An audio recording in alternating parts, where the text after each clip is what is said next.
Hi, I'm here at the incredible NSU Art Museum with Director and Chief Curator Bonnie Clearwater. Bonnie, thank you so much for having us today. Well, thank you for being here. So Bonnie, can you tell us, for those who don't know what your role is at the museum, can you explain what Curator does here? Well, I'm the Director and the Chief Curator, which means I'm responsible both for running the place, the administration, but also the part about why we run this museum, which is the exhibitions and programs. So a curator, I'm an art historian, and I have a long history of organizing exhibitions of up-and-coming artists as well as well-known artists and historical surveys. And I bring that vision to NSU Art Museum. Wow, it's incredible. And talking about your history, I know prior to being at NSU, you were the Director and Chief Curator for the Museum of Contemporary Art in Miami. Yeah. How was your experience there? Well, you know, when I came to Miami in 1990 with my husband, we started an art book publishing company. Oh, wow. And everyone thought we were crazy. We had left New York, we left LA, and we decided to open up an art book publishing company in Miami Beach. We were actually brought in to help make an art scene in 1990, and I think we did a pretty good job. We became catalysts because we knew people all through the art world, and there was a really thriving scene here already. It just needed the attention. And after a few years, there was they were building the Museum of Contemporary Art, and they came after me to be the curator and then ultimately the director. It opened in '96, and it was a great time to be in Miami as the art world began to really flourish and become international, especially with the arrival of the major art fair, Art Basel, of course. Miami Beach. Yes, of course. We all know Art Basel, that's for sure. Mm-hmm. So I actually grew up in Fort Lauderdale. Yeah. The NSU Museum has been a staple, I've known it, but I've noticed changes, the rebranding, so to say. Right. Can you just touch up on the rebranding efforts and the outreach that you're doing internationally and locally? Yeah. Well, the rebranding came out of necessity. First of all, the museum merged with Nova Southeastern University in 2008. So we're celebrating 10 years of being part of NSU as well as 60 years of the founding of the museum. I was actually here when this building opened in 1986. Wow. And it was a big deal. It was really the beacon for all of South Florida culture. But then a lot of competition started happening in Miami and Palm Beach, and in a way we became the middle child. Yes. Now there was, just like I was encouraged to come to Miami to help make an art scene, I was encouraged to come to Fort Lauderdale to help be a catalyst. Again, things were already happening here. I knew there were some wonderful collectors here. More have arrived since. Yes. And there's great artist community and other cultural institutions. It was a matter of really putting the spotlight on this city and taking a point of view that this museum could be international as well as serving a regional need. I looked at how do you really create an identity for the museum. You know, it's been around, it's done great shows, but it didn't really have a very clear identity. What is this museum? Right. Well, one of the unique things about this museum is its collections. It has very strong, very unique collections. And so we determined that we could use those collections as a way of defining what kind of exhibitions we were doing. Right. So, for instance, we have the largest collection of Cobra. Cobra was a very important post-war European avant-garde art museum. For instance, the museum has the largest collection in the United States of the post-war European avant-garde art movement. I didn't realize that. Wow. Called Cobra. Yes. And this group was particularly addressing and reacting to the trauma of World War II. It was it looked at a complete break with the traditional and academic art and the art of a new world. It took from children's art, art of the tribal arts, and a freedom. They wanted a freedom in their art, and this was a very expressive movement, and we have the largest collection. So what we did was create an exhibition series called the Regeneration Series, and we specifically looked at artists or movements that reacted to World War II and the trauma that was caused by World War II and the Nazi period and the fascist period. So, for instance, the first artist in that series was German artist Anselm Kiefer, and his work specifically deals with the idea of regeneration. He was born at the last months of World War II in Germany, and he was part of the generation that felt the guilt of what had happened with the parents' generation, the grandparents' generation, but nobody talked about it. So his oppressive feelings. Oppressive feeling of guilt, the fear that it could come back again. So his work specifically dealt with this idea that out of this destruction comes new creation. So that's launched that program. Last year's Frank Stella exhibition. Yes. Now, Frank Stella's work is completely abstract, colorful. Yes, very vibrant. And yet it also dealt with the post-war experience. He realized his father had been in the military during World War II for America, and he realized how hard-won freedom was, and he never took it for granted.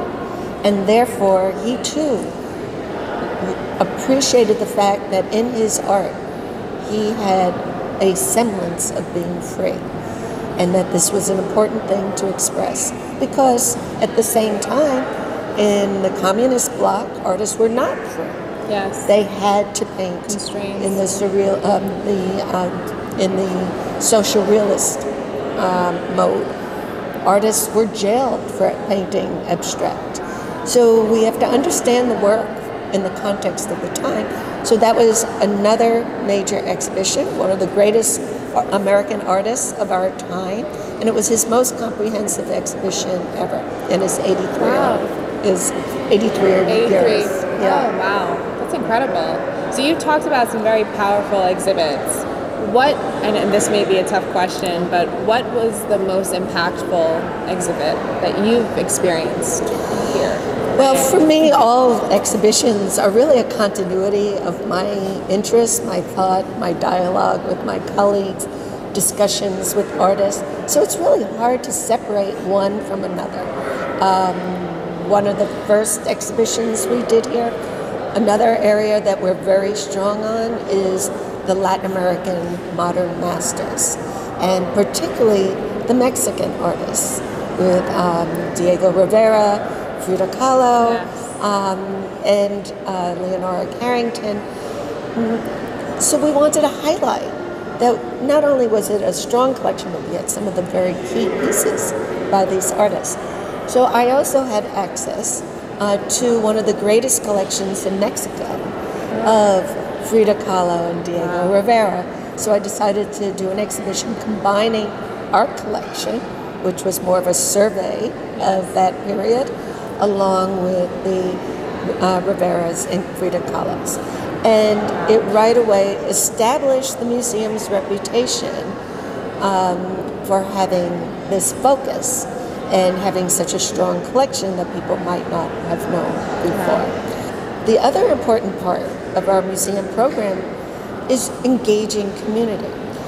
There was an exhibition that when I was at my previous museum and talking to an artist that I know well, Edward Duval-Carré, a Haitian artist in Miami, and he told me a few years ago he was working on an exhibition of the history of Haitian photography. It would be the first show ever to look at the history of Haitian photography. The first? The first. Wow. And he was doing it for this museum. And I was like, oh, Edward, why didn't you come to me first? I wanted to do that show.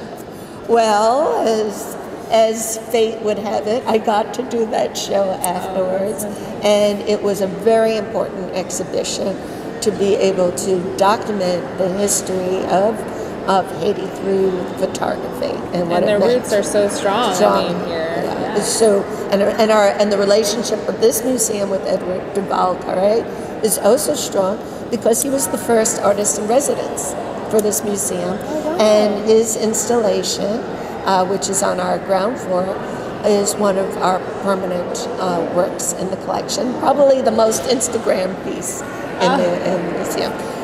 When he was commissioned to do this project, he was an artist in residence, and he was working with the high school students at Dillard High School, which is an arts magnet. And he started off by questioning, well, what does Fort Lauderdale know about Haitian history? And he worked with the children and the community in putting together a mural or installation that would capture and tell part of this history. And it's, again, has become one of the most important parts of our collection. That's great. Really incorporating children into the arts at an early age is really important. And that's been another area that we've really focused on, is bringing in children. When I arrived here, the emphasis was on an art school, but what we realized was the arts were not being taught as robustly as they could in the public schools.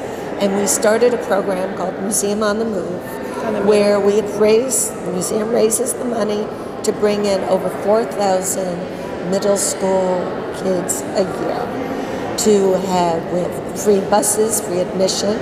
They come in for tours of the exhibition, but our exhibitions touch on multiple subjects, everything from science to technology to mathematics, as well as art and history. So we're able to use our collection to teach all these different subjects.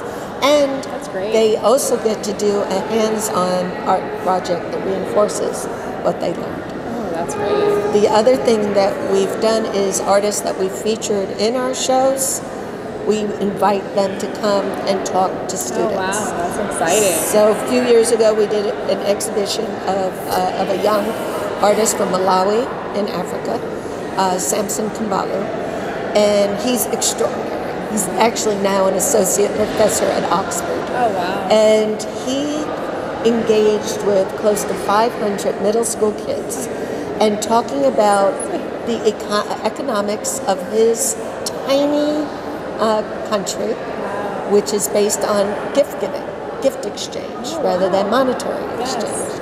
And he had these kids thinking about how would you create a gift that couldn't be returned.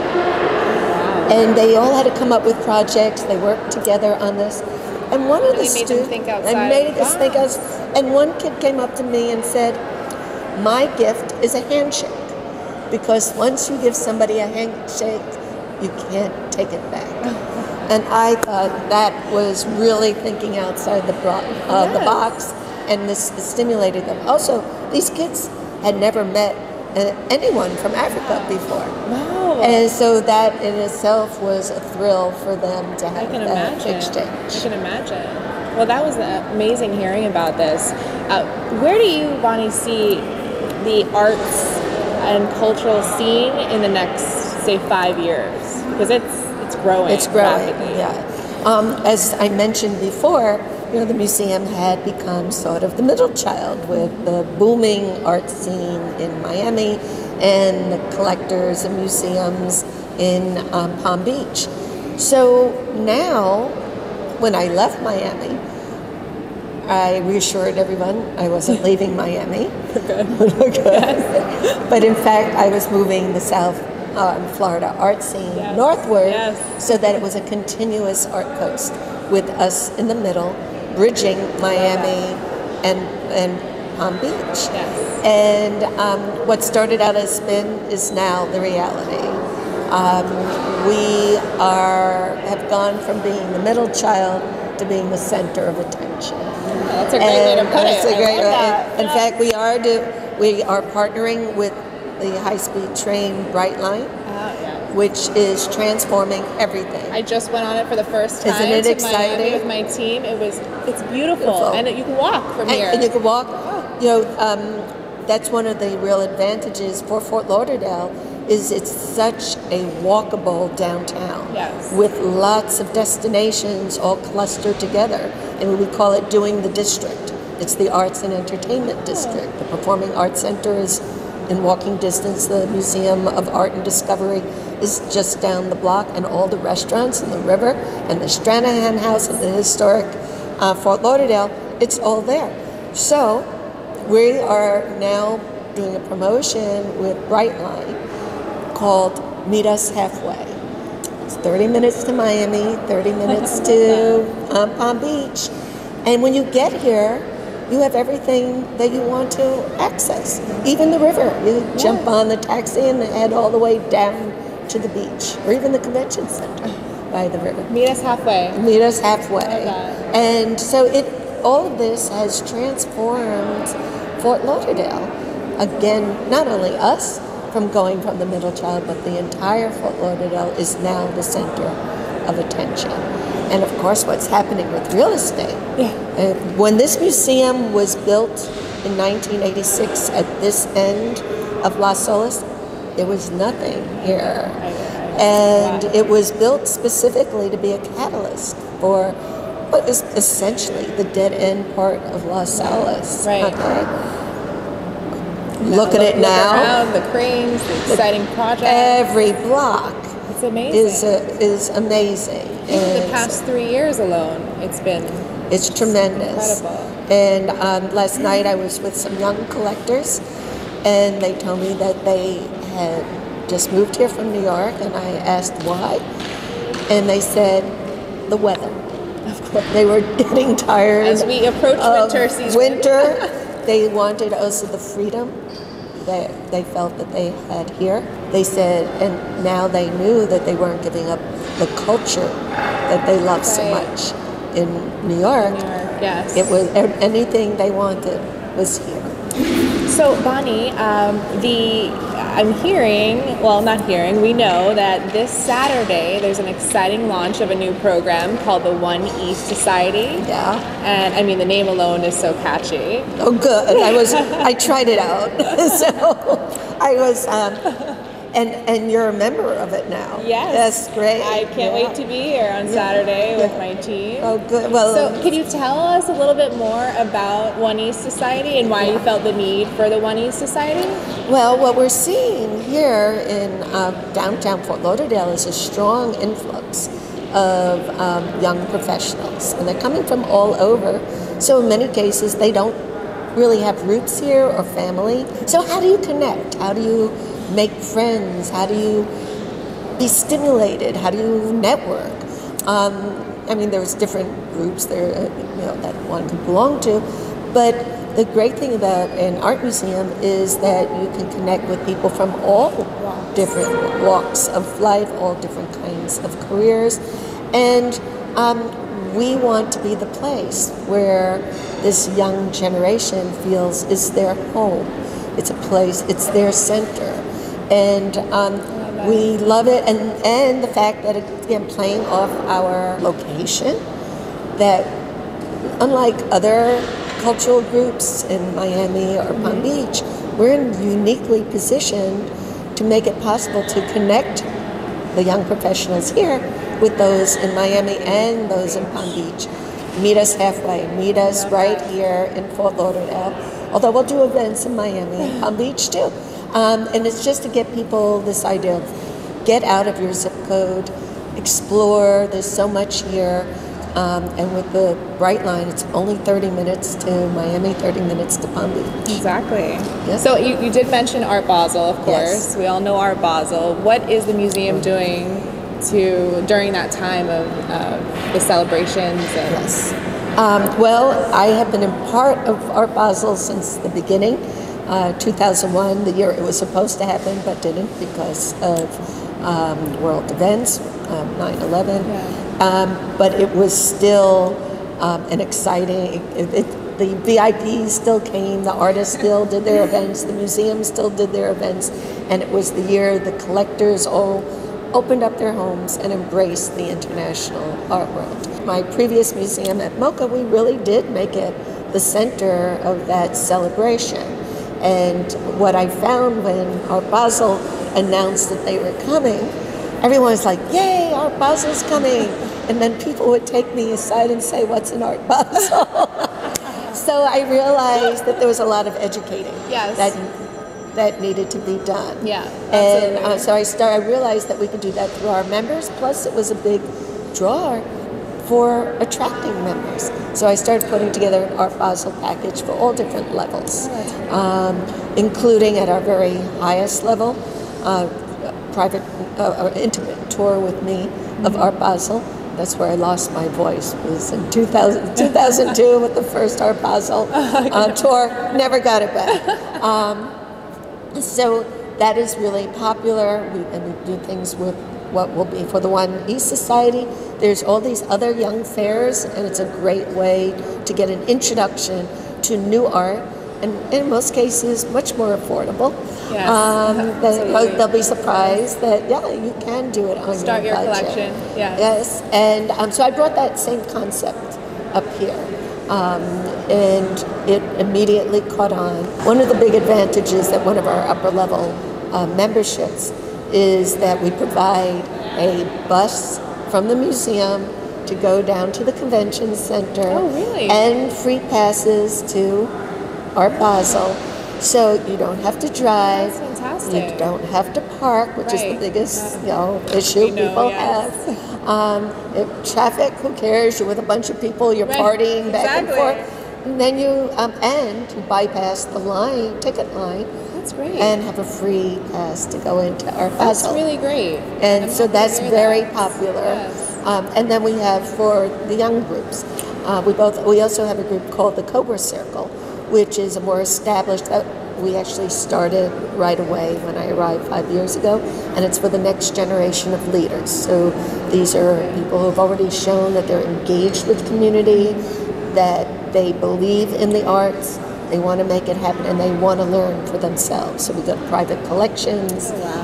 Many of them have started to collect themselves. We've gone on, we do a trip to New York for the Frieze Art Fair, which is, again, more of a younger fair, and we do other cool events. It's really connecting. Well. Again, connecting. And what we'll see is the One East Society. By the way, the name One East Society is tied in with our address. We're One East Las Olas. I love it. So we like the idea that we can identify this group with this place. Yeah. So the idea is that as the One East Society becomes more and more engaged, they will start graduating up to the Cobra Circle. And we're able to identify. Introductory. So that's a great way for someone who's not sure how to get started. Right. That's a great way to. And the kids, last night I was moderating a conversation with an artist from New York, and it was in Miami. And one of the women there is a collector. She said, my daughter used to drag us to your museum to every lecture when she was like 13, 14, 15. And we loved going there, and then she went off to study art history in New York, and the daughter was there last night, and she is now working in the arts field. So it's amazing, you do these things, you don't know what it's going to have. Yes. Yeah. Well, Bonnie, I know you're a busy woman. You have a gala you're planning for tomorrow, and the opening night for the next exhibit on Saturday, as well as the One East Society. So thank you so much for spending the afternoon with us. It was my pleasure.